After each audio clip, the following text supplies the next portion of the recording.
রাধা রানীর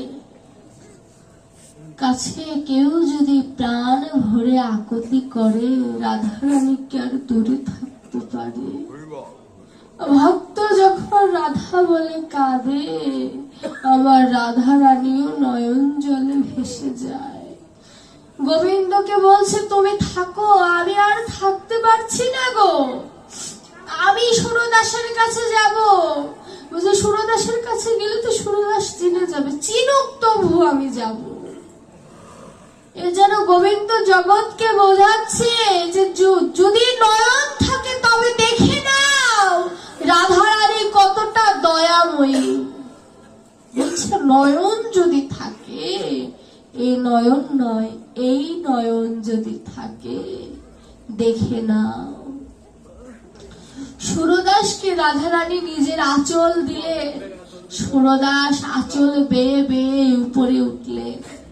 উঠা মাত্র রাধা রানীর বাম চরণের নুপুরটা খুলে গিয়েছে। রাধা রানী কথা বলছে না, কথা বললে বুঝে যাবে, কারণ ভক্ত এত পাকাপোক্ত হয়েছে যে ভক্তের কাছে ধরা এত সহজে দেব না। নীলা বাড়াতে হবে না, নীলা বাড়ানোর জন্য রাধা রানী ধরা দিতে চাইলেন না। এবার কি হয়েছে, সুরদাসকে উদ্ধার করার পরে রাধা রানী গোবিন্দকে নিয়ে চলে গেলেন। কারণ পুরোহিত মশাই একটু পরে মন্দিরের দরজা খুলবে, যদি দেখে যুগল মূর্তি নেই তাহলে কি হবে, অঘটন হয়ে যাবে। এবার সুরদাস ওঠা মাত্র তাদেরকে পায়নি, শুধু একটি নূপুর পেয়েছে। নূপুরটাকে দেখে বুঝতে পেরেছে যে নূপুর কোন সাধারণের নয়। মন্দিরে আসার পরে আমার গোবিন্দ জিজ্ঞাসা করছে, রাধে তোমার বাম চরণের নূপুর কোথায়?